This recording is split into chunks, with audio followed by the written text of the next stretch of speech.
রাজ্য সরকারের উদ্যোগে কৃষকদের উন্নয়নে ন্যূনতম সহায়ক মূল্যে ধান ক্রয় করার কর্মসূচির শুভ উদ্বোধনী অনুষ্ঠান অনুষ্ঠিত হল শনিবার সকাল 11টায় মাদারবাড়ি ধন্যমাণিক্য মুক্ত মঞ্চে।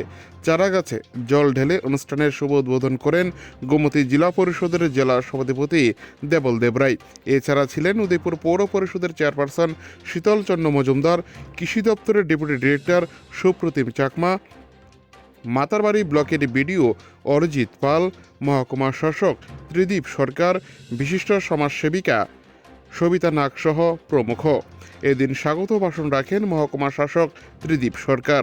পরে গোমতী জেলা পরিষদের সভাধিপতি দেবল দেবরাই ভাষণ রাখতে গিয়ে বলেন, এই বছর গোমতী জেলায় ৩,৫০০ মেট্রিক টন ধান ক্রয় করা হবে কৃষকদের কাছ থেকে। তার মধ্যে মাতারবাড়ি কৃষি মহকুমায় ১,০০০ মেট্রিক টন ধান নেওয়া হবে। ৭ তারিখ থেকে আগামী ১৫ তারিখ পর্যন্ত ধান নেওয়া হবে সরাসরি কৃষকদের কাছ থেকে। এর ফলে কৃষকরা তাদের মজুতকৃত ধান সরকারের কাছে খুব সহসায় পৌঁছে দিতে পারবে।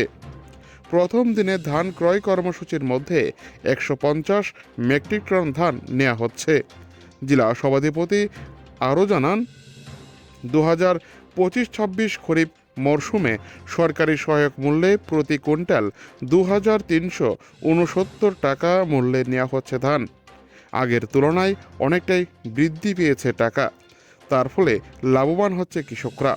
সব মিলিয়ে গোমতী জেলার উদয়পুর মহকুমার মাতারবাড়ি কৃষি মহকুমা দিয়ে আজ থেকে প্রথম ধান কেনা শুরু হলো, তাতে খুশি কৃষক মহল। মাতারবাড়ি থেকে নিজস্ব প্রতিনিধির রিপোর্ট, টিভি 100 বাংলা। এই ন্যায্য মূল্য থেকে বঞ্চিত ছিল, তারা আজকে পাচ্ছেন এবং তারা খুশি আছে। একটা কথা বলতে হয়, একটা সময় তথ্যের ভুলে মাতাবাড়ি ব্লককে, মাতাবাড়ির যে সেক্টর, একটি সেক্টর, সেটাকে ধান উৎপাদনে আমাদের গোমতী জেলার মধ্যে একটা বেশ শেষ পর্যায়ে ছিল, এরকম একটা তথ্য ছিল আমাদের কাছে। কিন্তু লাস্ট ইয়ার আমাদের ডেপুটি ডাইরেক্টর সহ আমরা বসে দেখলাম যে সেই তথ্যটা ভুল ছিল, একদম সম্পূর্ণ ভুল ছিল। কাকরাবন টেপা নেওয়ার পরেই দেখা যেত কিল্লা, অমরপুর, করবু, কম্পি এই সমস্ত অঞ্চলে ধান বেশি হয়ে দেখা যেত। কিন্তু পরবর্তী সময় আমরা যাচাই করে দেখলাম যে না, মাতাবাড়ি, কাকরাবন, টেপা নিয়েই গোমতী জেলার মধ্যে সবচাইতে ধানে সমৃদ্ধ এবং ধান উৎপাদন খুব বেশি। তারই জন্য ২০২৫-২৬ সালে 23 টাকা ৬৯ পয়সা।